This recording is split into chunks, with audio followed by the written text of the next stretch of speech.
Goeiemôre julle. Baie welkom by vanoggend se diens. Kom ons begin net gou op die regte manier en dan sluit ons net gou die oë. Ag, almagtige Hemelse God en Vader, soos wat daai lied vir ons sê, twyfel nie meer, vertrou die Heer. En laat ons net ons vertroue in U sal sit, liewe Heer, en kom seën ons voorsang vanoggend en mag dit wat ons sing, ons harte voorberei vir die boodskap wat daarop sal volg. Mag dit 'n aanneemlike lofoffer vir U wees. Amen.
Jesus higher, lift Jesus higher, lift him up for the world to see. He said, if I be lifted up from the earth, I will draw men unto me. I will enter his gates with thanksgiving in my heart. I will enter his courts with praise. I will say, this is the day that the Lord has made. I will rejoice, for he has made me glad. He has made me glad, oh, he has made me glad. I will rejoice, for he has made me glad. He has made me glad, oh, he has made me glad. I will rejoice, for he has made me glad. This is the day that the Lord has made, that the Lord has made. We will rejoice and be glad in it, and be glad in it. This is the day that the Lord has made. We will rejoice and be glad in it. This is the day that the Lord has made. Alive, alive, alive forevermore. Lord Jesus is alive, alive forevermore. Alive, alive, alive forevermore. Lord Jesus is alive. Sing hallelujah, sing hallelujah. Lord Jesus is alive forevermore. Sing hallelujah, sing hallelujah. Lord Jesus is alive. Lord Jesus is alive.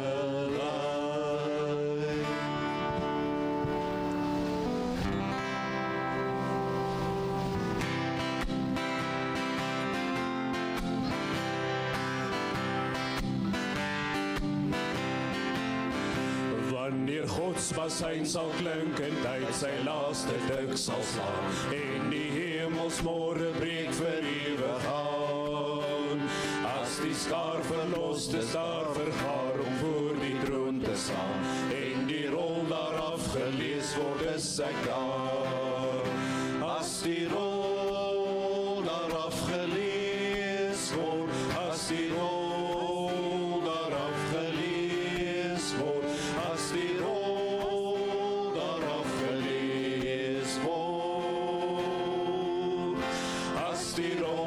afgelees word, is ek daar.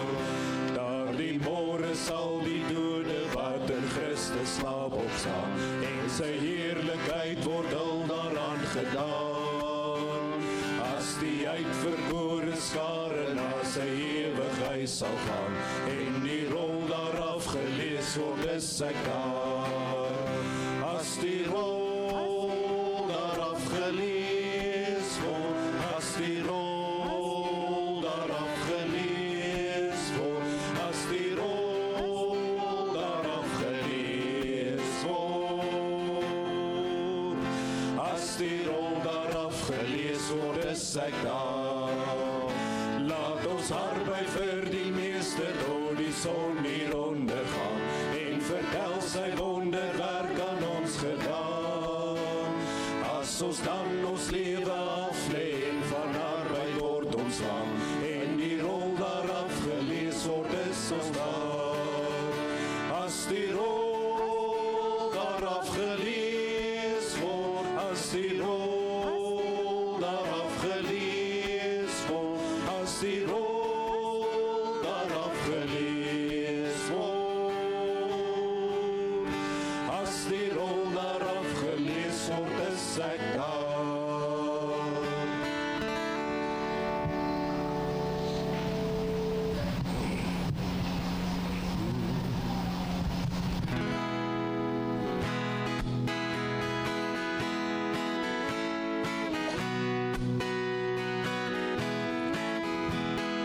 Kom tot hier met al die verdriet, kom nou na hom wat redding hier bied. Hy het sy bloed vir sondaars vergiet, hoor na sy roepstem kom. Heerlik, heerlik sal die vreugde toon, eenmaal klink waar vrygekooptes woon. As ons vergader rondom die troon, daar waar Gods engele staan, moet nog nie wag nie, hy is naby, volg sy gebod, want hy maak die vry. Luister, hy spreek tot die en tot my, kom tot my sondaars kom. Heerlik, heerlik sal die vreugde toon, eenmaal klink waar vrygekooptes woon. As ons vergader rondom die troon, daar waar Gods engele staan. Heerlik, heerlik sal die vreugde toon, eenmaal klink waar vrygekooptes woon. As ons vergader rondom die troon, daar waar Gods engele staan.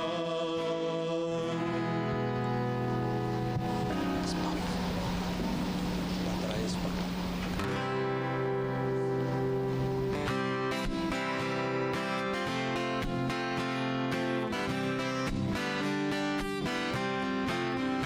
Daar's verlange in my hart na Jesus, daar's verlange in my hart om hom te sien.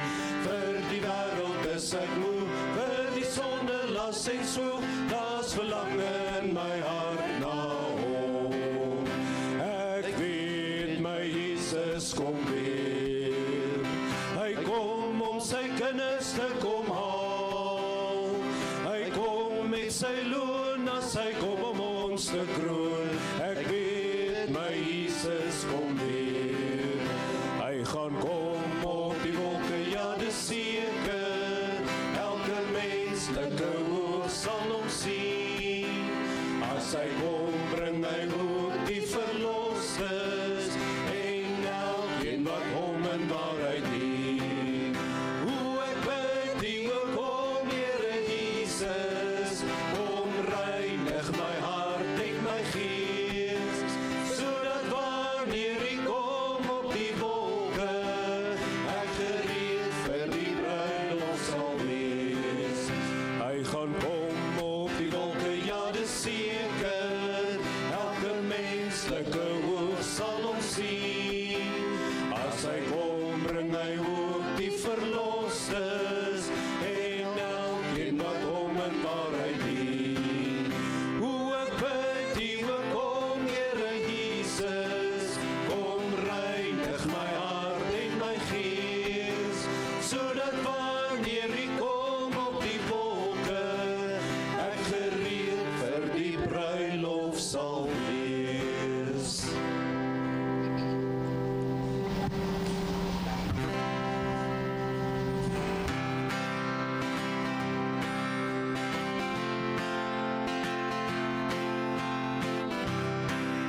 shackles are gone, my spirit is free. Oh, praise the Lord, He lifted me, my sins are forgiven, and now I am free. Oh, praise the Lord, my shackles are gone, my spirit is free. My shackles are gone, my spirit is free. Oh, praise the Lord, He lifted me, my sins are forgiven, and now I am free. Oh, praise the Lord, my shackles are gone, my spirit is free. Oh, praise the Lord, my shackles are gone, my spirit is free.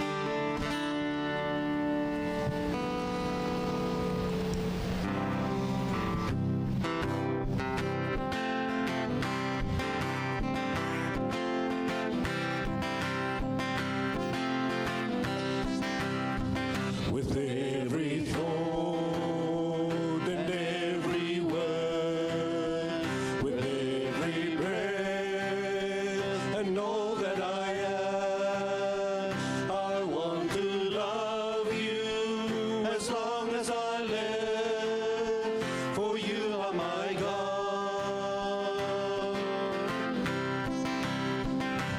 I surrender, I surrender all.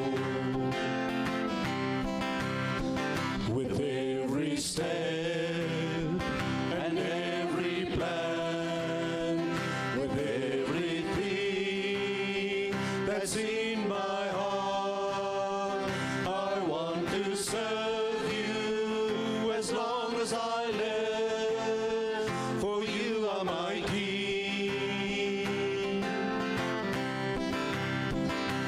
I surrender, I surrender all. All my life and all of my needs, all my ways and all my deeds, I want to follow you every day, for you are my Lord. I surrender, I surrender all. All my life and all of my needs, all my ways and all my deeds, I want to follow you every day, for you are my Lord.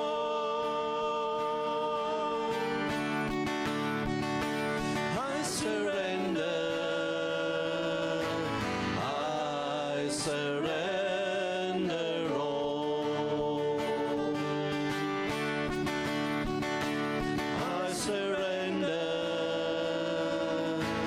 I surrender all.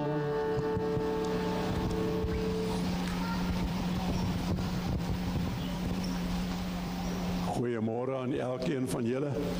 Baie welkom vanoggend hier in die diens. Dit is daarom lekker om julle almal hier te kan sien. Maar nou het ek hierso toe ek net daar buite staan, toe het ek hier gesien, hier's 'n vreemde gesiggie.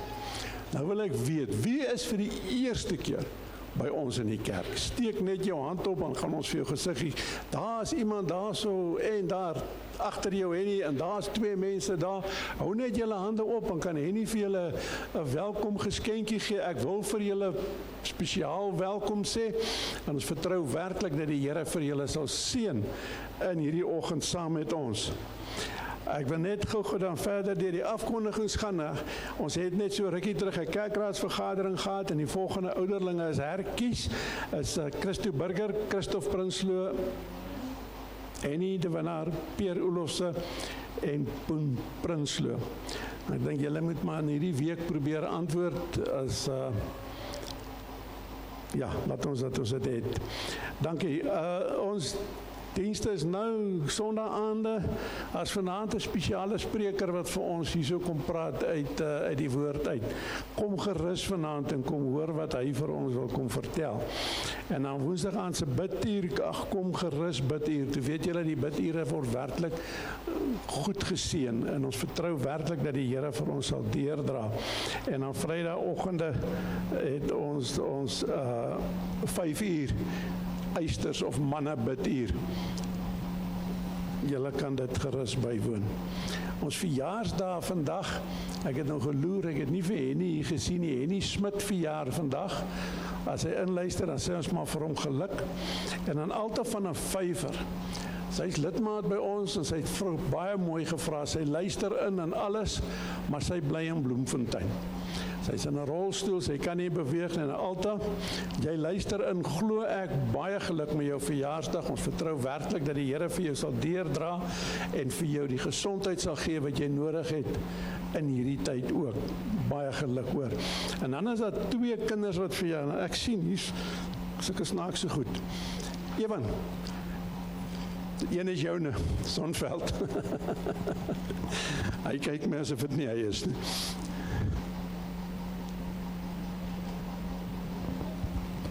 Baie geluk sien nou hoor, ons vertrou dat die Here vir jou gaan deurdra, en baie dankie dat jy ons help in die klankstelsel ook, ons waardeer dit. En dan is daar 'n ander kleintjie wat verjaar, Christiane Diedriks, ek wonder of hy is, ek het nie die ouers hier gesien nie. Ok, ek gaan hom hier los en dan kan hom kyk. Goed, en dan het daar nou 'n ding gebeur in die week, ons sê vir Dominee Johan en Lazel, baie geluk met die geboorte van hulle kleindogter, Edrey. Daai kleintjie is in die week gebore na 'n redelike rowwe dag, maar dit gaan goed daaronder in die Kaap, en Dominee Johan, hulle is net all smiles. So Dominee, baie geluk, jy luister beslis in, ek glo so, en ons vertrou ook vir dat die Here vir jou en vir Lazel en die kinders sal deurdra in hierdie tyd en dat daai kleintjie vir julle net 'n plesier sal wees. Goed, vandag het ons oupa en ouma dag. Ons gaan net nou gou 'n ding doen.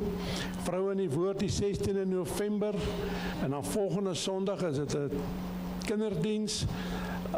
En die sonnaskool prysuitdeling. En dan die 17de het ons nagmaal en dan die 30ste gemeente algemene afsluiting. Nou dit is nou 'n ding, julle sal hier agter op die afkondiging sien, is so 'n bietjie geskryf daaroor, dat ek net hierso nou by die deur wil inkom, toe sê iemand vir my, dit is by die kliphuis. So as julle soontoe gaan, laat julle by die kliphuis uitkom. Nou ek wil nou net vra, Pieter, het jy nou al genoeg mense? Glad nie. Ek het Woensdag by die biduur gesien, jy sit en skryf. Asseblief, bespreek om saam met ons daai dag te gaan deurbring.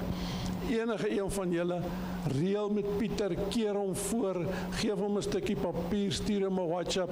Al wat ons wil weet hoeveel groot mense en hoeveel kinders ons moet voorberei voor, en ons vertrou werklik, het beloof om 'n baie lekker dag te wees. So asseblief, hou daai dag vir julle oop.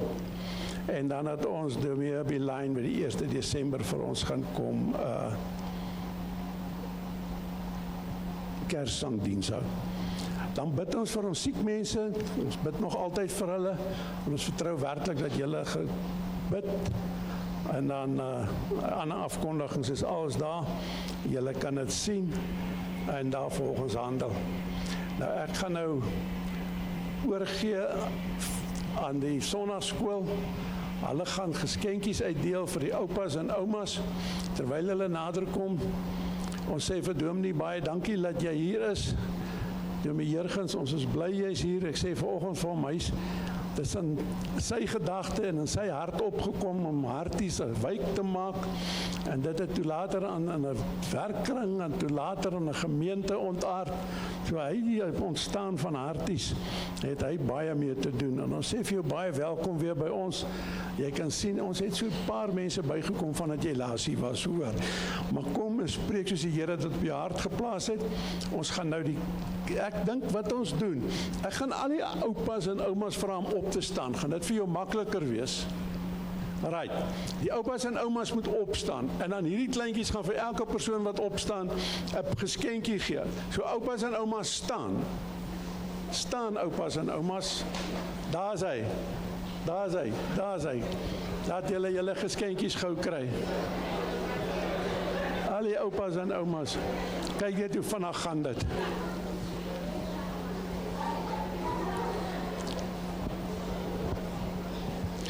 Hoor die ek staan ook, né? Hallo Bob.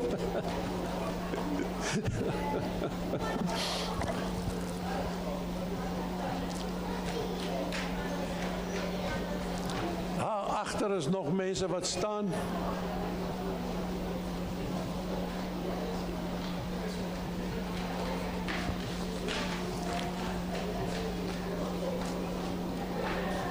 As dit nou vir die kinders was wat hierdie geskenkies uitgedeel is, het ek vir hulle gesê, julle mag nie eet terwyl die kerk aan die gang is nie. So asseblief, julle is nie kinders nie.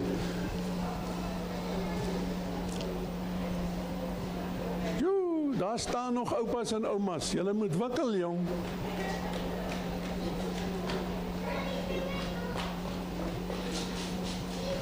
Daar is hy. Ons gaan nou die kollekte opneem, en dan direk na die kollekte gaan ons 'n lied sing, en doen die jeug daarna, as daai lied klaar gesing is, dan is die preekstoel joune. Goed, baie dankie.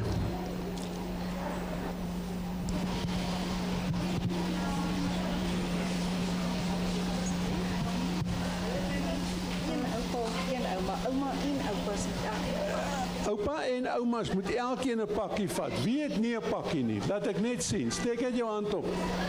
Want elkeen, die oupa en die ouma moet elkeen 'n pakkie kry. Nee wat, hulle het almal gekry. Daar is hy. Dankie Christus.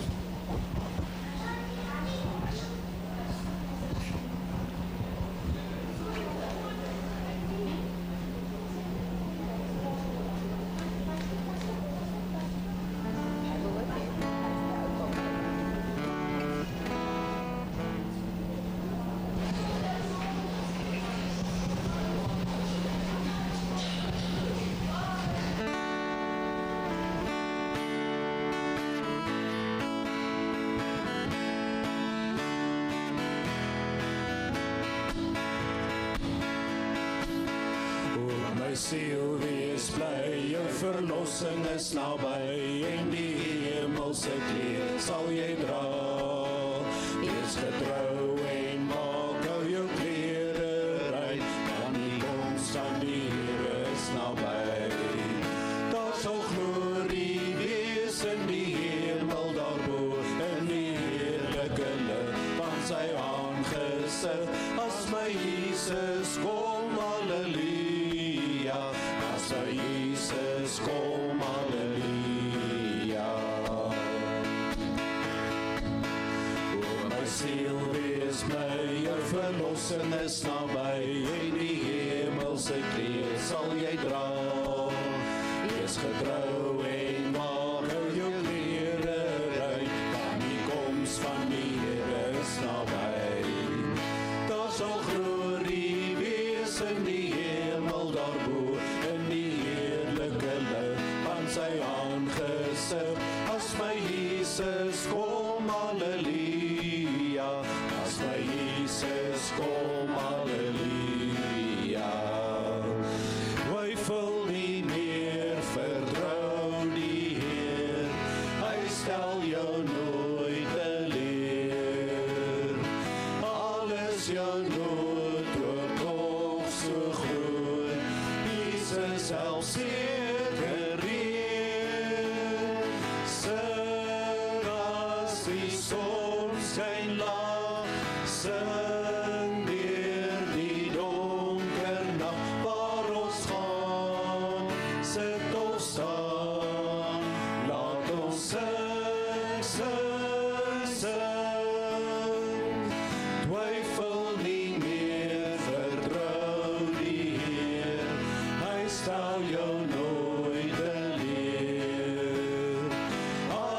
is jou nood ook toch so groot.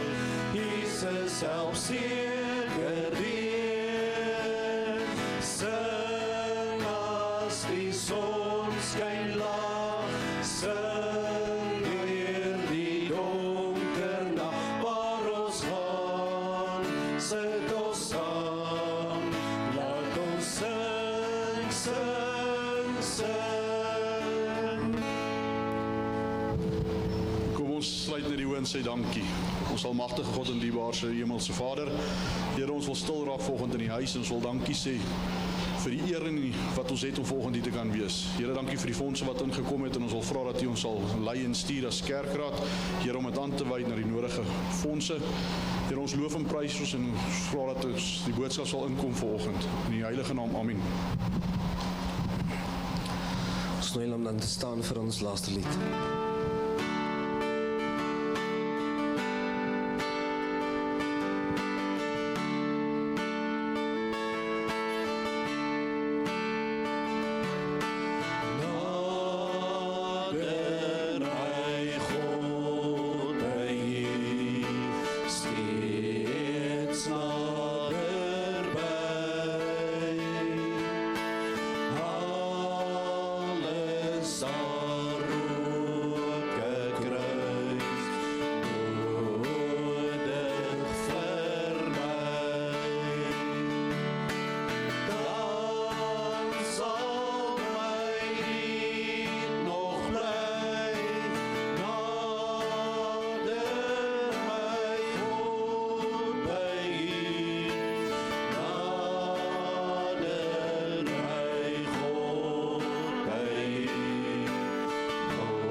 Here, stuur U lig en U waarheid, laat U ons lei en bring na U heilige berg en na U woninge. Gemeente, genade, vrede en barmhartigheid van God ons hemelse Vader en van Jesus Christus sy eniggebore Seun word aan U geskenk. En mag dit ook ryklik vermenigvuldig word deur die kragvolle werkinge van die Heilige Gees van God. Amen. Nou, liewe broeders en susters, dis my 'n wonderlike voorreg om hier by U te wees. Dankie Broeders Kerkraad en dra ook asseblief ons groete en liefde oor aan Dominee Johan en mevrou Lisel. Ons is dankbaar om hier by U te wees en die bekende gesigte te sien. En dit is so oom Dani, daar's 'n paar nuwe gesigte waarvoor ons natuurlik ook die Here so dankbaar is dat hy voortgaan met sy wonderlike werk. Soos Filippense 1:6 ons die waarborg gee dat die goeie werk wat hy in ons begin het, dit sal hy volëindig Die Here laat ons nie agter vir 'n bad job nie, né? Die Here doen 'n goeie werk in ons en daarvoor is ons die Here innig dankbaar. So by die geleentheid wil ek u uitnooi om die woord saam met my oop te maak by Openbaring, die 20ste hoofstuk. En vanuit hierdie teks gaan ons met mekaar hierdie onderwerp hanteer, Jesus Christus se aardse koninkryk. Openbaring 20, dan lees ons net die eerste 6 verse saam. Vanaf vers 7, wat ons nie gaan hanteer nie, is dit die Satan se swanesang. Nou 'n swanesang is as die kriketer nou sy laaste keer uitgaan om te kolf, dan sê hulle dis nou sy swanesang. So vanaf vers 6 in die boek Openbaring lees ons van die einde van die duiwel, om nooit weer van hom te hoor nie, en dit is sy einde. Maar voordat sy einde aanbreek, lees ons van hierdie wonderlike oomblik, wanneer die profetiese woord in vervulling gaan oor Jesus Christus se koninkryk. Ek het nou gedink, hoe sal 'n mens oor 'n teks soos hierdie praat, anders as om te dink dat hierdie woorde ook uiteindelik die vervulling sal wees, dat alles ten goeie meewerk. Nou lyk dit nie so nie. Nou lyk dit asof ons as mens onder baie moeilike omstandighede gebuk en gaan. Maar wanneer ons dink aan die uiteindelike plan van die Here, sy koninkryk wat sal kom, dan weet ons, alles sal ten goeie meewerk. Maar kom ons lees hierdie pragtige verse, waarna ons ook dan sal saam bid. Openbaring 20, vers 1 tot 6. En ek het 'n engel uit die hemel sien neerdaal met die sleutel van die afgrond en 'n groot ketting in sy hand. En hy het die draak gegryp, die ou slang wat die duiwel en die Satan is, en hy het hom gebind 1000 jaar lank. En hom in die afgrond gewerp en hom toegesluit en het bo hom verseël, sodat hy die nasies nie meer sou verlei, totdat die 1000 jaar volëindig is nie. Daarna moet hy 'n kort tydjie ontbind word, en ek het trone gesien, en hulle het daarop gaan sit. En aan hulle is die oordeel gegee, en ek het die siele gesien van die wat onthoof is oor die getuienis van Jesus en oor die woord van God. En die wat die dier in sy beeld nie aanbid het nie, en die merk op hulle voorhoof en op hulle hand nie ontvang het nie. En hulle het geleef en as konings geregeer, saam met Christus die 1000 jaar lank. En die ander dode het nie herlewe totdat die 1000 jaar volëindig was nie. Dit is die eerste opstanding. Salig en heilig is hy wat deel het aan die eerste opstanding. Oor hulle het die tweede dood geen mag nie. Maar hulle sal priesters van God en van Christus wees, en saam met hom as konings regeer 1000 jaar lank. Voordat ons gaan saam bid, ons het hier in vers 5 met 'n parentese te doen, net sodat as hier iemand is wat dalk nou wonder, maar hier is nou iets wat ons gelees het wat nie heeltemal sin maak nie, dan is dit as gevolg van die parentese. So vers 5 begin met hierdie invoegsel, en die ander dode het nie herlewe totdat die 1000 jaar volëindig was nie. Dit is die eerste opstanding. So hierdie woorde, dit is die eerste opstanding, pas nie by die begin van vers 5 nie, dit pas by die einde van vers 4. 'n Parentese is wanneer daai oom vir jou 'n storie vertel, en dan onderbreek hy homself om iets anderster te vertel, en dan later het hy homself in die rede geval, en dan kan hy nie meer mooi onthou, hoekom het hy nou eintlik die storie begin, en wat is hy nou eintlik mee besig nie. 'n Parentese is om jouself in die rede te val. So die woorde aan die einde van vers 5 pas by die einde van vers 4. Kom ons lees dit so sonder die parentese. Lees saam met my vers 4 en dan die einde van vers 5, dan sal dit vir u sin maak. Vers 4 sê, en ek het trone gesien, en hulle het daarop gaan sit, en aan hulle is die oordeel gegee, en ek het die siele gesien van die wat onthoof is oor die getuienis van Jesus en oor die woord van God, en die wat die dier in sy beeld nie aanbid het nie, en die merk op hulle voorhoof en op hulle hand nie ontvang het nie, en hulle het geleef en as konings geregeer saam met Christus die 1000 jaar lank. Dit is die eerste opstanding. So nou het ek die parentese uitgesluit. Die tweede opstanding is wat gaan gebeur aan die einde van die 1000-jarige vrederyk.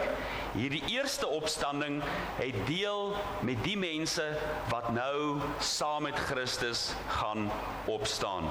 Maar voordat ons verder gaan, kom ons word stil voor die Here, dan bid ons saam.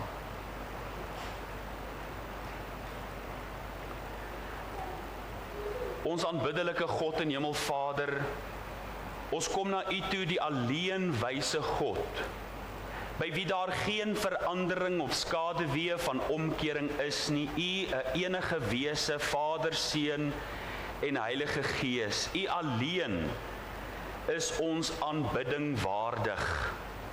Daarom dat ons harte ophef tot U vandag, met die wete in ons siel, dat U beloof het om by ons te wees. Ons weet op grond van die beloftes van U woord, dat U nou op 'n baie spesiale manier by ons as U kinders by mekaar hier teenwoordig is. Terwyl 'n wêreld daar buite besig is om hulle loop te gaan, 'n krom en verdraaide geslag, het ons die tyd uitgekoop, Here, om vir 'n kort tydjie hier te wees, ons af te sonder van 'n wêreld, om opnuut in mekaar se teenwoordigheid te wees, om opnuut na U woord te verneem, maar meer nog, Here, om by U te wees, soos U beloof het, as ons in U naam by mekaar is, dan sal U in ons midde wees. En ek wil kom bid dat U ons vandag sal besoek deur U woord. Dankie dat ons ook kan bid vir elke oupa en ouma, en spesiaal vir Dominee Johan en mevrou Lazel, wat opnuut in hierdie oomblikke oupa en ouma is vir 'n nuwe klein ding. Sal U daardie lewe ook behou, oprig na U welbehae. Sal U ook hulle seën, en elke oupa en ouma wat hier is, wat so belangrike rol vertolk in die volgende geslagte se lewens. Sal U hulle seën met die keur van U seëninge, sal U hulle kroon met goedertierenheid en barmhartighede, soos die 21ste Psalm sê, met daardie fyn goud. Dankie, Here, dat ons op U kan reken vir U goeie hand ook met ons. Ons bid vir die gemeente, ons bid vir al die aktiwiteite. Ek het weer verneem van die mannebediening, Here, die kinderbediening, en of dit by die musiek hier voor is, of by 'n sendingaksie, waar ook al elkeen betrokke is, wil ons vra dat U hulle naby sal wees, en hulle kroon met daardie wysheid wat van U afkom, wat U gee sonder om te verwyd. Eenvoudig, sê U woord, U wil dit graag vir elkeen skenk. Maar Here, hier sit ook mense vanoggend voor my wat dalk gebroke van hart is. Mense wat met hulle hande in hulle hare sit. U beloof in U woord dat U die geknakte riet nie sal verbreek nie, en die dowwe lampe nie uitblus nie. U sal die wat gebo is weer oprig. U skenk ons hoop, 'n lewende hoop. En ek wil bid dat hierdie boodskap vanoggend sal bydra tot iemand se versterking en vertroosting, want U weet, daardie dag kom, wat U die trane van ons oë gaan afvee. En wanneer ons in ons blye versekering voort kan bly leef, dat Jesus is myn. O, wat 'n vreugde, heerlik en rein. Ek wil bid vir iemand, Here, wat nodig het om net weer opnuut hulle geloofsoog op U te hou, op U te fokus, die leidsman en die volëinder van ons geloof. Ons vra dit dan, ons bid dit alles in Jesus se naam met danksegging. Amen. Ek wil net weer die laaste woorde van vers 6 onder U aandag bring, en dit is juis hierdie woorde: maar hulle sal priesters van God en van Christus wees, en saam met hom as konings regeer 1000 jaar lank. Wanneer Jesus terugkeer, sy triomfanklike terugkeer na hierdie aarde, sy wederkoms, dan sal hy op die troon van sy vader Dawid sit. So het hy self gesê in Matteus 25 vers 31. En wanneer hy dan, soos die profeet Esegiel sê, deur die oospoort sal beweeg, nadat so Sagaria 14 vers 4 sê hy sy voet op die Olyfberg gesit het, sal hy binne die stad Jerusalem in beweeg, om dan sy regmatige posisie in te neem as die koning van die konings en die Here van die Here. Voor hom, sê Matteus 25 vanaf vers 32, sal al die nasies versamel word. Ja, al die nasies wat deur 'n tyd beweeg het van groot verdrukking. Die nasies gaan voor hom staan en hulle gaan in twee verdeel word. Die bokke en die skape. Openbaring 12 leer vir ons dat van die middel van die groot verdrukking tot by Jesus se wederkoms 1260 dae gaan verloop. Want die anti-kris, soos 2 Tessalonisense 2 vers 4 sê, gaan van gedaante verander en homself as God verklaar, en Israel se oë gaan oopgaan en nie meer verwonderd agter die dier aan beweeg nie. En dan wanneer hy homself as God verklaar, gaan Israel se oë oopgaan en Jesus aanvaar as hulle Messias, hulle Messias wat eintlik oor al die jare nog so was. Maar dan sê Daniël 12 vir ons, as u vers 11 en vers 12 gaan lees van Daniël, sal u sien dat die tyd gaan verloop tot by 1290 dae, 'n ekstra 30 dae. En hierdie 30 dae gaan gebruik word om die boknasies te oordeel. Hierdie nasies wat voor hom gaan staan, wat uiteindelik onder sy voet gestel gaan word, soos Psalm 110 vers 1 sê, wanneer al sy vyande onder sy voete gestel sal word. Maar dan sê Daniël 12 ook vir ons, welgeluksalig is die wat bly verwag en 1335 dae bereik, 'n ekstra 45 dae, van 1290 tot 1335, nog 'n ekstra 45 dae, en dit gaan om die skaapnasies te beloon. Is dit nie wonderlik om te weet dat Christus se loon langer neem om uit te deel as sy oordeel? Die Here Jesus gaan terugkeer en hy sê, kyk, ek kom gou en my loon is by my, Openbaring 22 vers 12, om elkeen te vergeld soos sy werk sal wees. Meer loon as oordeel in die hand van God. Sy rykdom van skatte wat hy wil uitdeel vir elkeen om te hoor, mooi so goeie en getroue diensknegt, wat 'n wonderlike vooruitsig sal dit nie wees nie. En dan sê Sagaria 14 vers 17, dat jaarliks al die volke van reg oor die wêreld versamel sal word om voor Jesus se troon te verskyn. En as hulle nie optrek nie, sal hulle land, hulle gebied geen reën ontvang nie. Wat 'n wonderlike samekoms van mense. Dink vir 'n oomblik hieraan, as die volke en die nasies en die tale optrek na Jerusalem, en daar sien ons Jesus Christus met ons eie oë. Daar kan ons hom beleef en hom sien soos hy is. Wat 'n wonderlike vooruitsig. Hy self het gepreek in Matteus 4 vers 17 van hierdie wonderlike dag wat gaan kom, toe hy begin preek het dat die koninkryk van die hemele naby gekom het.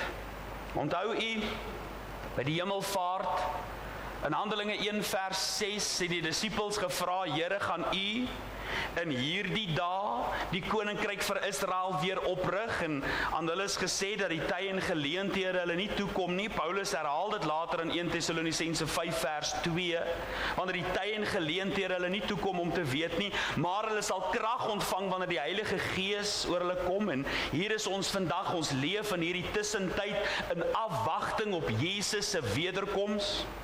Maar dan uiteindelik, as Jesus terug gaan keer, my broeders en susters, is dit die antwoord op gebed. Die antwoord van Matteus 6 vers 11, laat u koninkryk kom soos in die hemel, net so ook op die aarde. 'n wonderlike gebedsverhoring dat Jesus gaan terugkeer. En die sien soos die disippels daardie dag 'n sigbare koninkryk verwag het, lees ons telkens in die evangelies dat hulle die Here Jesus met geweld koning wou maak. Jy sien hulle die profetiese woord van die Ou Testament verstaan as dat dit 'n sigbare koninkryk moet wees, 'n letterlike koninkryk wat moet kom. Jesus het dit nooit van die hand gewys nie.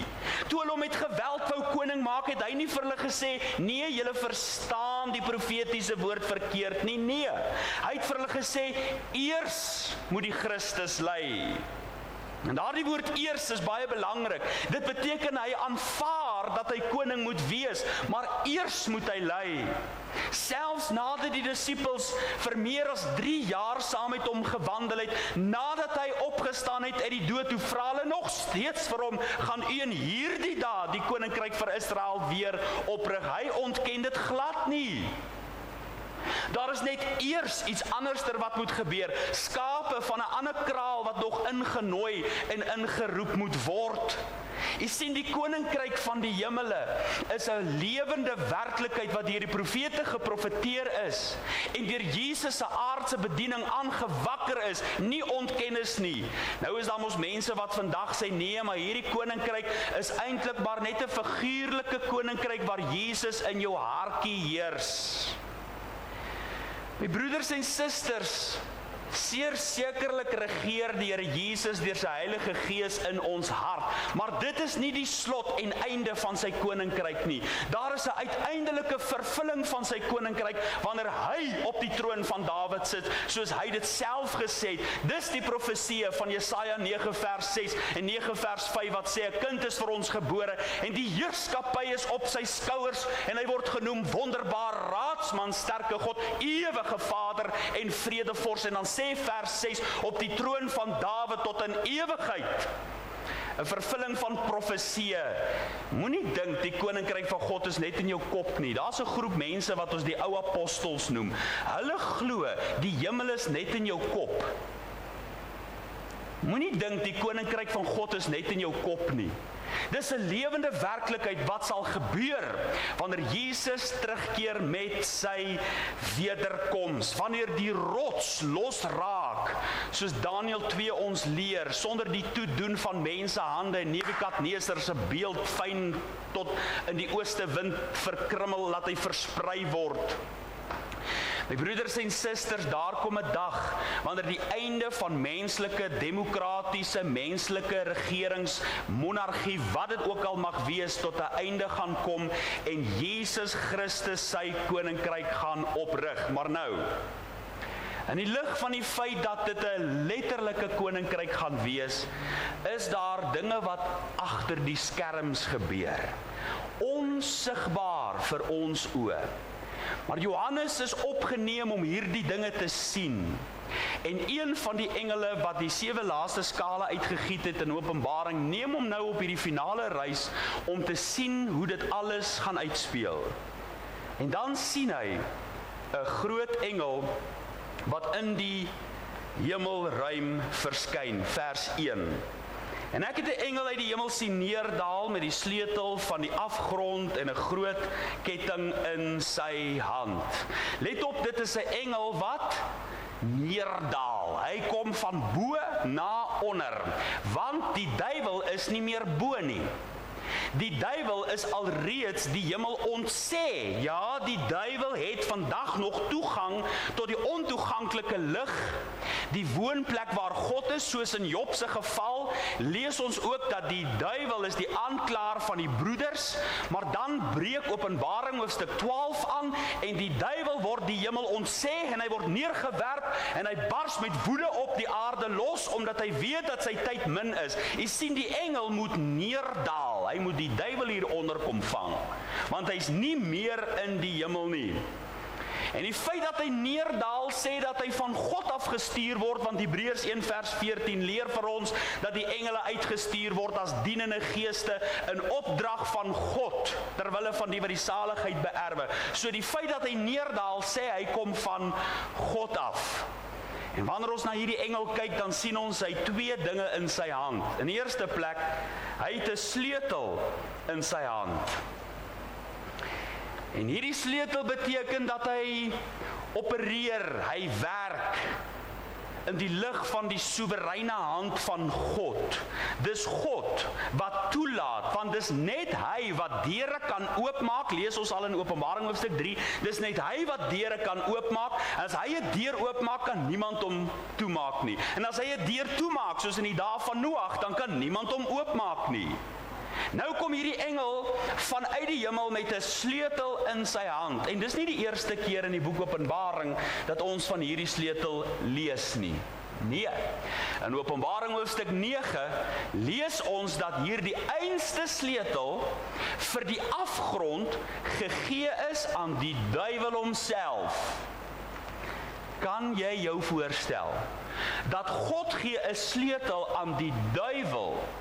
En wat doen die duiwel die oomblik toe hy hierdie sleutel kry? Sonder huiwering het hy onmiddellik die afgrond gaan oopsluit, sodat daar demoonagtige gedrogte uit die afgrond uit opkom, sulke skorpioenagtige demone, om die mensdom vir 5 maande lank te pynig.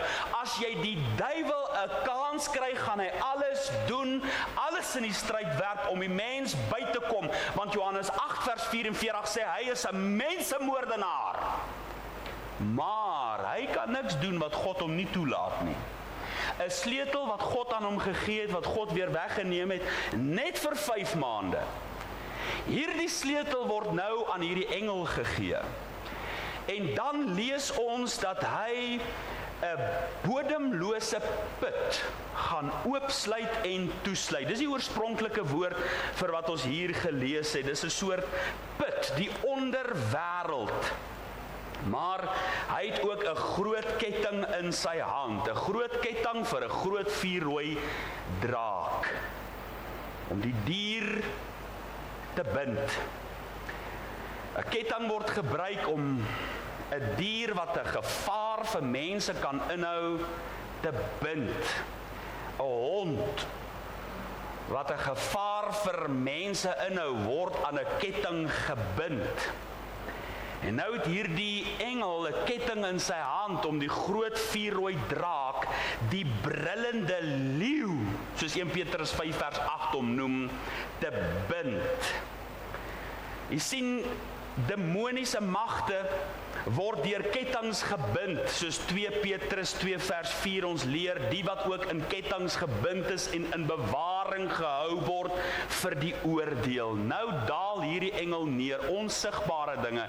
Hier is 'n koninkryk wat besig is om in aanvang te neem. Ons sien die Here Jesus, maar in die geesteswêreld is daar 'n engel wat neerdaal met 'n sleutel en 'n ketting in sy hand. Die draak word dan in hegtenis geneem, vers 2 en vers 3. En hy het die draak gegryp, die ou slang, wat die duiwel en die Satan is, en hy het hom gebind 1000 jaar lank, en hom in die afgrond gewerp, en hom toegesluit en het bo hom verseël, sodat hy die nasies nie meer sou verlei, totdat die 1000 jaar volëindig is nie.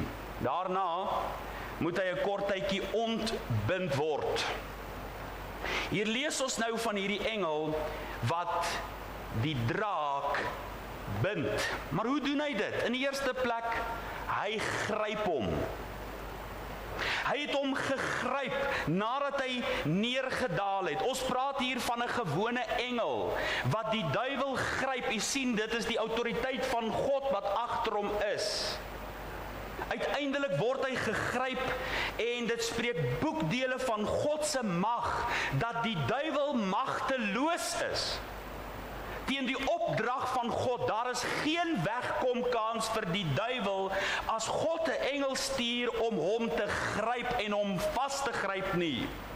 Tweedens sien ons hy word gebind met 'n groot ketting. As ons Markus 5 vers 3 lees, dan lees ons van die man van Gadara wat deur kettinge nie gebind kon word nie. Die legio van demone wat in hom was, kon elke keer losbreek. Maar nou kom hierdie engel neer in dieselfde asem, gryp hy hom en bind hom. Want hy kom in opdrag van God. Dan word hy derdens in die afgrond gewerp.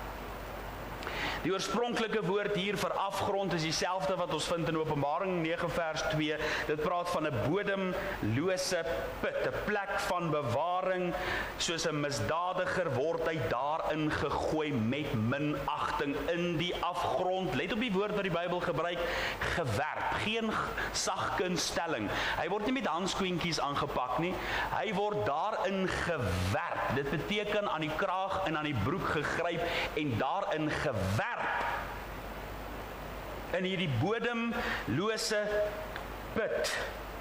Jy sien, dink net vir 'n oomblik aan die intensie van die sielevyand. Hy wou oor al die jare opklim. Hy wou op die Godeberg sit. Hy wou hom gelykstel met die Allerhoogste.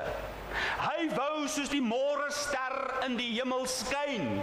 Nou word hy neergewerp. In die afgrond gewerp. Want hy wat homself verhoog sal verneder word. Die hoogmoed van die sielevyand wat altyd hoër en altyd beter wou wees, word nou neergewerp. Hy wat uit die uithoeke van die noorde wou opklim, hy word afgegooi. Soos Jesaja 14 ons leer wat sy gesindheid is. Nou word hy ook toegesluit in hierdie bodemlose put. Daai sleutel sluit hom toe. Dit word ook verseël. Daar is geen wegkomkans nie. Let op hierdie 5 woorde wat gebruik word in hierdie 2 versies wat ons gelees het. Daar staan hy is gegryp, hy is gebind, hy is in die afgrond gewerp, hy is toegesluit, hy is verseël. Daar is geen uitkomkans nie. Jy weet my broeders en susters, vir meer as 6000 jaar hou die duiwel ons as mens gevange. Vir meer as 6000 jaar loop ons met die kettinge van sonde, die eysterbal van slawerny van sonde, soos die duiwel mense bind en vasvang in ongeregtigheid, dat hulle nie vry kan wees nie, dat hulle nie asem kan haal nie, hulle is toegesluit agter die gevangenis van sonde, maar daar kom 'n dag wanneer die duiwel, die verleier homself, in die gevangenis gewerp sal word. Wanneer dit uiteindelik sal omdraai, en hy nie meer gevangenis maak nie, maar hy self die gevangene is. Wat is die gevolg van sy gevangenskap? Ons lees hier dat hy die nasies nie meer sou verlei nie. Openbaring 12 vers 9 sê, dit is sy groot werk. Hy is 'n mensemoordenaar, ja. Maar hoe doen hy dit? Hy doen dit deur verleiding. Geen wonder, as jy nou mooi gelees het hier in Openbaring 20, dan het ons gesien, hy word genoem die ou slang. En dit vat ons terug natuurlik na Genesis 3, die ou slang, wat daar aan die begin die mens verlei het. En sy verleiding het altyd ten doel om die mens te maak soos hy is. Dink vir 'n oomblik hier aan. Mense sê, ag, is dit nie bietjie erg dat God die mens so geweldig gestraf het, net deur die neem van 'n vrug? Dis dan 'n erge straf vir so eenvoudige oortreding. My broeders en susters, dis nie so eenvoudige oortreding nie.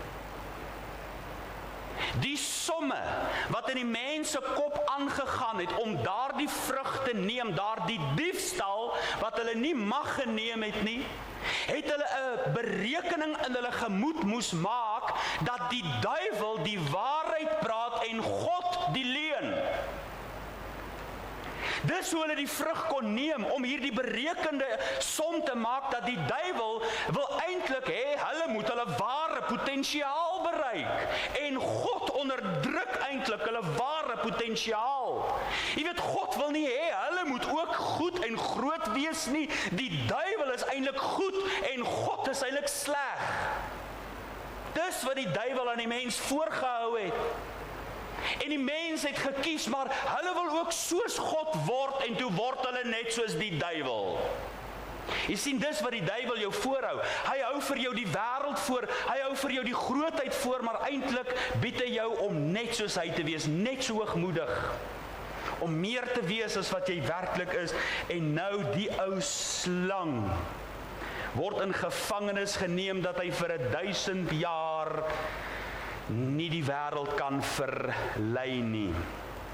Nou sê mense, ja, maar 'n dag is mos 1000 en 1000 is 'n dag, dis seker maar net spreekwoordelik. Nee, hy verwys na Psalm 90 vers 4, wanneer Moses daar skryf, by die Here is 'n dag 1000 en 1000 is 'n dag, maar hier by ons is 'n dag en 1000 is 1000.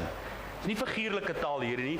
Hy het die getal gehoor, vir 1000 jaar gaan hy gebind wees. Nou is daar mense wat sê, nee man, dit kan ons nie in die toekoms lê nie, ons lewe mos vandag nou in hierdie vredestydperk. Glo dit of nie, daar's mense wat vandag glo, ons lewe vandag in die 1000 jaar van vrede. Soos Dominee Ad Olwagen gesê het, as ons nou in die 1000 jaar van vrede lewe, dan is die duiwel seker met 'n baie lang ketting gebind, want hy kom ons almal by. Ons lewe nie nou in die 1000 jaar van vrede nie. Jy sal verbaas wees dat die meeste kerke in Suid-Afrika glo presies dit, postmillennialisme. Dis presies wat hulle glo. Ons lewe nou in die 1000 jaar van vrede. My broeders en susters, dan sê hulle nee, maar die duiwel is eintlik gebind aan die kruis en dit is die begin van die millennium, die vrederyk. Die duiwel is nie gebind aan die kruis nie. Die duiwel is oorwin aan die kruis, sê Hebreërs 2 vers 14. Dis 'n groot verskil. Hy's oorwin en hy loop rond nou, hy's nie gebind nie, hy loop rond soos 'n brullende leeu en hy soek wie hy kan verslind. Maar daar sal 'n dag aanbreek wanneer hy in hegtenis geneem word, wanneer hy gebind sal word. Maar dan sien ons verder, oorwinnaars gaan sit op trone. Dit is vers 4 tot vers 6. En ek het trone gesien en hulle daarop gaan sit en aan hulle is die oordeel gegee en ek het die siele gesien van die wat onthoof is. Dit praat van die wat in die groot verdrukking onthoof is, oor die getuienis van Jesus, oor die woord van God en wat die dier in sy beeld nie aanbid het nie, op hulle hand nie, die merk nie ontvang het nie. So hier sien ons die oorwinnaars wat op die trone gaan sit. En let op, vers 4 praat van meervoud, trone. Dit is die vervulling, my broeders en susters, van die pragtige lied wat gesing word in Openbaring 5 vers 9. Want U het ons gekoop uit elke volk, stam, taal en nasie, nadat hulle sing, U is waardig om die boek te neem en sy seels oop te maak. En hoe sluit vers 10 af van Openbaring 5, hierdie lied se laaste woorde? Sê dat ons saam met hom op aarde sal heers. Dis net iemand wat glo in 'n letterlike koninkryk wat hierdie lied kan sing, dat ons saam met hom op aarde sal heers. Soos ons hier nou in vers 6 ook weer gelees het, sal saam met hom as konings regeer die 1000 jaar lank. En nou word daar vir ons 4 redes gegee waarom hierdie mense onthoof is, waarom hulle uiteindelik opgewek word by die eerste opstanding in heerlikheid, terwille van die getuienis van Jesus Christus. Dis wat ons hier gelees het. Dit praat van mense wat Jesus in hulle hart gehad het. Dit praat van mense wat weergebore is, want uiteindelik as iemand nie weergebore is nie, kan hy die koninkryk van God nie sien nie. Dis die vervulling van hierdie belofte wat Jesus gemaak het, dat daar 'n koninkryk kom, maar diegene sal daar wees terwille van die getuienis van Jesus Christus, wat hom en hom alleen het. Want as jy die seun het, sê 1 Johannes 5 vers 12, het jy die lewe. En as jy die seun nie het nie, het jy nie die lewe nie. Dis in die seun wat die lewe is. Maar ook terwille van die woord van God, het ons hier gelees, is hulle onthoof. Terwille van die woord van God. Vandag, my broeders en susters, is daar teoloë en ateïste in vennootskap met mekaar om die geïnspireerde woord van God te minag. Hulle sê die woord van God is die gekonkel van primitiewe mense. wat ander mense in gevangenskap wil hou om beheer oor hulle uit te oefen. En as jy vandag nog die woord van God in krag en in waarheid verkondig en dit soos 'n skerp tweesnydende swaard gebruik om skeiding te maak tussen siel en gees en gewrigte en murg en dit te gebruik as 'n beoordelaar van die oorlegginge van die gedagtes van 'n mens se hart, dan word jy uitgekruid as oudtyds, argaïs, ouderwets. En dat jy verlig moet word om te weet en te verstaan, ag, die tyd het mos aanbeweeg. My broeders en susters, hierdie mense sal uiteindelik doodgemaak word terwille van die woord van God, terwille van die wat dan nou nog die woord huldig as die ewige, onveranderlike, onfeilbare woord, soos daar in die konsistorie gebid is, dat alles sal verbygaan, maar die woord sal tot in ewigheid bly. Mense sal later doodgemaak word daarvoor. Maar dit is terwille van die getuienis, terwille van die woord van God, en dan sê die teks nog 'n derde rede hoekom hulle doodgemaak is, ook omdat hulle die beeld nie aanbid het nie. In die groot verdrukking sal daar 'n beeld van die dier opgerig word, soos koning Nebukadneser dit gedoen het en Hanania, Misael en Asaria aangesê is om te buig in Daniël 3 vers 6 en hulle dit nie gedoen het nie. So sal mense doodgemaak word, martelare, ook diegene wat die merk nie aanvaar het nie. Hulle sal as oorwinnaars wees. Hulle wat verneder is, let op die kontras in hierdie teks. As jy die Bybel bietjie lees en jy sien die beelde wat gebruik word, daar is die duiwel, hy wil hoog wees, hy word verneder. Hier is diegene wat verneder is tot die dood toe. Hulle word opgetel om op die troon saam met Christus te sit. Lukas 14 vers 11, want elkeen wat homself verhoog sal verneder word en hy wat homself verneder sal verhoog word. Hierdie oorwinnaars het deel aan die eerste opstanding. Hulle word opgewek. Let op, diegene wat onthoof. Ons praat hier van mense wat doodgemaak is. Hulle sal opgewek word om ook as konings te regeer. Maar nie hulle alleen nie, ook ons saam met hulle. Want dit is wat 1 Korintiërs 15 vers 57 ons leer, dat die dood verslind sal word en ons sal onverganklik opgewek word. 'n wonderlike vooruitsig om saam met Christus te regeer die 1000 jaar lang, 'n koninkryk van vrede. Maar dan sien ons verder in hierdie teks dat die ander dode het nie herleef nie. Dit is vers 5, en die ander dode het nie herlewe totdat die 1000 jaar volëindig was nie. Wat beteken dit? Dit beteken dat daar sommige mense vandag op aarde is wat nie opgewek gaan word by die eerste opstanding nie. Hulle gaan uitmis op die koninkryk van God. Dis wat die Here Jesus gesê het, as jy nie weergebore is nie, sal jy die koninkryk van God nie sien nie. En die ander dode het nie opgestaan totdat die 1000 jaar volëindig is nie. Wat 'n tragedie, wat 'n ongeluk, dat sommige mense gaan uitmis op hierdie wonderlike koninkryk wanneer die leeu en die lam en die kalf en die skaap by mekaar gaan lê. Wat 'n wonderlike vooruitsig waarop hulle gaan uitmis. Jy sien, weet jy wat is die probleem, soos in Lukas hoofstuk 16? Dat sommige mense kies hulle pret en plesier in hierdie lewe. Hulle kies om dit nou te hê, o die genot. Hulle is meer liefhebbers van genot as liefhebbers van God. Hulle wil eerder hier nou vir 'n kort tydjie hulle uitgiet in allerlei losbandigheid. Hulle wil eerder hier en nou hulle aardse lewe geniet. Hulle dink nie aan die hiernamaals nie. Hulle dink nie aan hulle ewige onsterflike siele nie. Dit gaan net oor wat hulle nou kan kry, wat hulle nou kan geniet, sonder om hulle saak met God reg te maak, en dan mis hulle uit.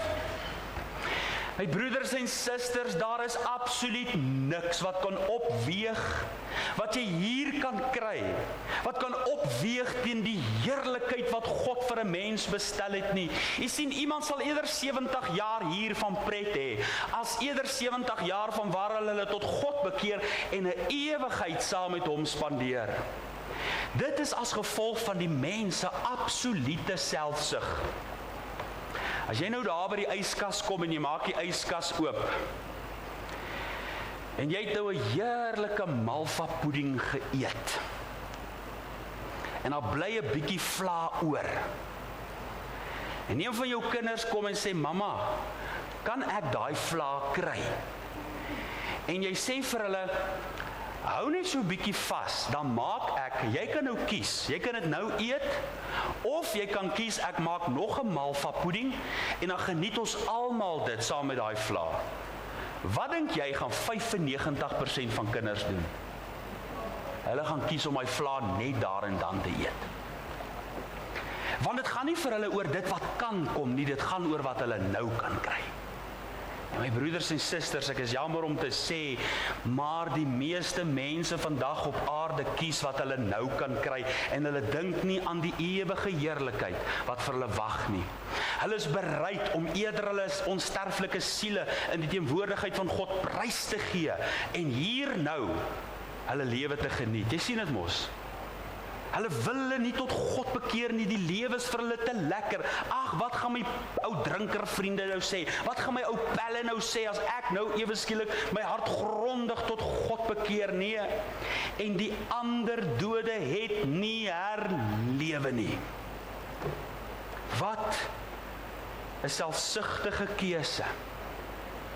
Dat die mens eerder nou swaarder weeg in sy hart as die ewigheid by God. Jy sien, maar dis nie net hierdie mense wat hulle wil uitgiet in die genietinge van hierdie wêreld nie. Dit is ook mense wat hulle self dink hulle kan regverdig wees voor God. Hoekom gaan jy hemel toe? Nee, want ek is 'n baie goeie mens, van kleins af 'n baie goeie mens. Nee, dominee, want vir jare bakke koeksisters vir die kerk. Nou tannie, hoeveel dosyn koeksisters moet jy bak om 'n kaartjie hemel toe te kry? Verstaan, wat kan jy doen om jou ewige heil te verseker? Hulle is self regverdig, en die Here Jesus het op 'n stadium 'n gelykenis vertel met die oog op sommige wat op hulle self reken. En so het Israel ook gedink hulle reken op hulle self. En Jesus sê in Matteus 8 vers 11 vir hulle, maar ek sê vir julle dat baie sal kom van die ooste en die weste, en saam met Abraham en Isak en Jakob sal aansit in die koninkryk van die hemele, maar die kinders van die koninkryk sal uitgedryf word in die buitenste duisternis. Daar sal geween wees en geknars van die tande. Mense vir wie die koninkryk bedoel is, sal dit mis, omdat hulle op hulle self gereken het dat hulle salig is met God. Dat hulle reg is in die lig van hulle eie hoedanighede. As jy nie by daai plek uitkom, waar jy jou geloof en vertroue op Jesus Christus alleen plaas nie, sal jy die koninkryk van God nie sien nie. Die selfregverdigende, maar ook diegene vir wie hierdie wêreld nog te swaar weeg. Alles net oor hier en nou. Ek dink ek het al in die verlede vir sommige van u hierdie verhaaltjie vertel, maar laat ek dit weer doen. Daar kom 'n man, moes toe nou, dis maar net 'n legende, en hy word opgeneem om die hemel te sien. En toe hy die hemel sien, deur hierdie engel wat dit nou alles vir hom wys, toe is dit asemrowend, baie mooi. En hy sien die strate van goud en die boom van die lewe en die rivier wat vloei vanuit die troon van God. En dis alles pragtig en alles mooi. Maar deur ver weg in die buitenste duisternis, daar sien hy ook 'n plek. En hy vra vir die engel, watter plek is dit daar buitekant ver weg? En die engel sê vir hom, deur, dit is die hel. Ver weg in die buitenste duisternis. En hy vra, maar kan ons nader gaan soontoe om te gaan kyk? Hy sê, seer sekerlik, ek kan jou neem. En hoe nader hy gaan, hoe mooier lyk dit. Hoe nader hy aan die hel beweeg, hoe strelender word dit. Hy kry skoon hoendervleis, so lekker dit lyk daar. En hy beweeg al hoe nader, en die klanke wat hy hoor, die musiek is so mooi. Die gevoel wat hy kry is so strelend. Dit lyk op die oog pragtig, en hy sê, is dit die hel? Die engel sê vir hom, ja, dit is die hel. Hy sê, maar dit kan nie wees nie. Dit lyk dan, dit ruik dan, dit klink dan so mooi. En hy sê, man, ek gaan self kyk, en hy klim af, daar val hy deur 'n wolk, binne in die vlamme van die hel, in pyn. En hy roep uit en hy skree, maar ek is in pyn en ek is in smarte. Hoe kan dit wees? En die een hier langs hom sê vir hom, o, het hulle jou ook gevang? Hy sê, maar dit het dan so goed geklink, dit het dan so mooi gelyk. Toe sê die een hier langs hom, ja, maar wat jy gesien en beleef het, was net die advertensieveldtog. My broeders en susters, die advertensieveldtog van die hel is out of this world. Dit lyk so goed, maar die beloning daarvan is die dood. Maar ons sluit hierdie boodskap vanoggend af met die laaste. In die aardse koninkryk van Jesus Christus, die voor die hand liggende, Jesus sal as koning heers. Dit sê vers 6, dit sê ander verse ook, wat ons gelees het. Die oomblik sal uiteindelik aanbreek, wanneer Jesus op die troon van sy vader Dawid gaan sit. Hy het nou klaar, soos Hebreërs 3 vers 1 sê, opgetree as die hoëpriester. Hy is nou klaar advokaat gewees, soos 1 Johannes ons leer, dat ons 'n voorspraak het by die Vader. Hy sal nou die koningskap inneem. Soos Psalm 2 vers 6 sê, hy is gesalf oor Sion. En hy dra, sê vers 6 vers Openbaring 19, hy dra op sy kleed en op sy heup die naam wat geskrywe is, die koning van die konings en die Here van die Here. Jesus se koninkryk is nie van hierdie wêreld nie, soos Johannes 18 vers 36 sê, maar dit kom na hierdie wêreld toe. Dit kom na hierdie wêreld toe, want hy het gesê, kyk, ek gaan om vir julle plek te berei, en as ek gegaan het om vir julle plek te berei, dan kom ek weer om julle te neem na waar ek is, en dan uiteindelik sien Johannes die nuwe hemel neerdal. Hy sien hierdie ewige tabernakel van God, wanneer hy by ons as mens sal wees, en dit neem 'n aanvang by Jesus se wederkoms, wanneer dit later spontaan oorloop tot die ewigheid saam met hom. 'n wonderlike vooruitsig wat ons het om saam met Christus te wees. Hy is die koning van die konings, het die opskrif bokant sy kruisiging, sy kruis gesê in Lukas 23 vers 38. Hulle het hom daarvan beskuldig, min wetende, dat dit presies is wat sal gebeur. Openbaring 1 vers 7 sê dat die boek se tema, Openbaring se tema is die wederkoms van Jesus.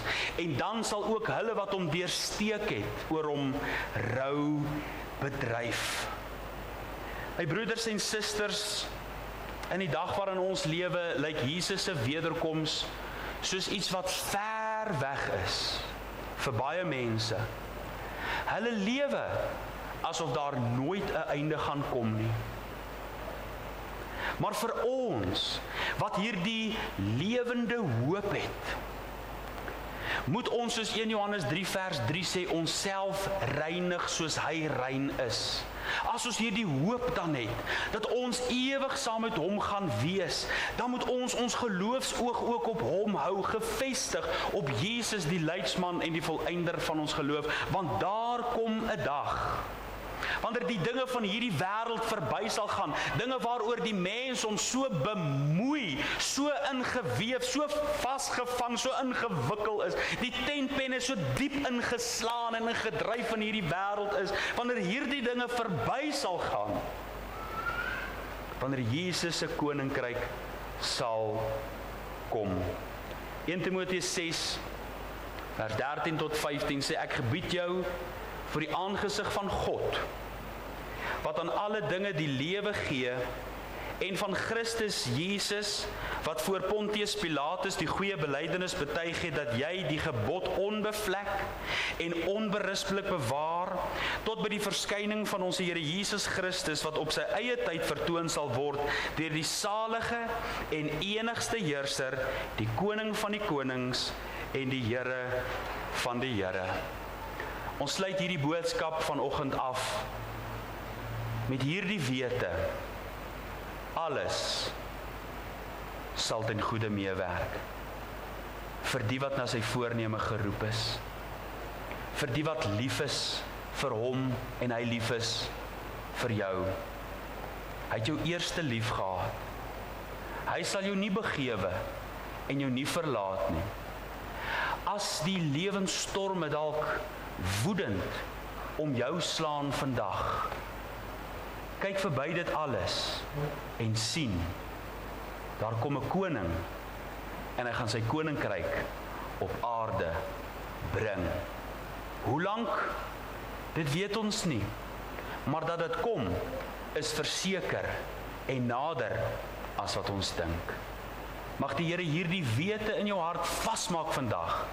Jesus se aardse koninkryk kom, soos in die hemel, net so ook op die aarde. Amen.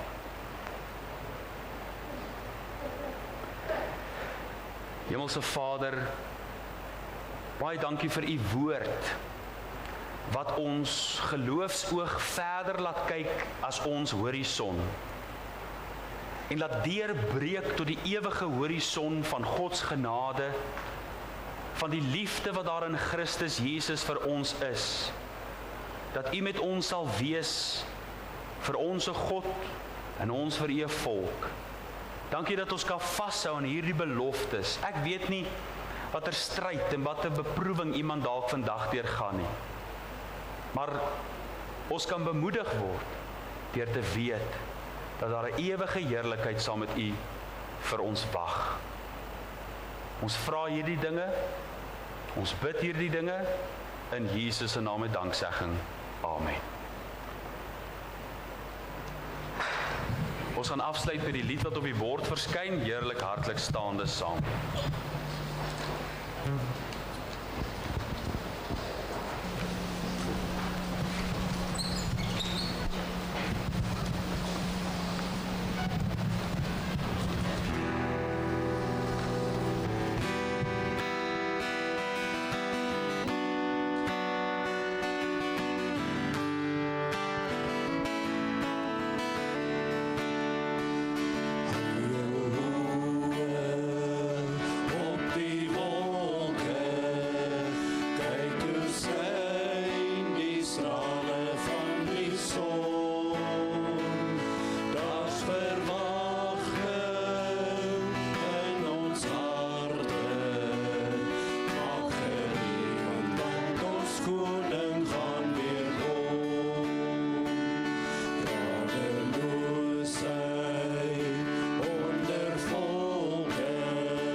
Jesus kom vir al sy kinders. anders wat om nie. Hoe verrukklik sal dit wees om hom te sien. In 'n oomblik met die wolke weggevoer. Leef gereed, want Jesus koms is voor die deur. Leef gereed, want Jesus koms is voor die deur. Leef gereed, want Jesus koms is voor die deur.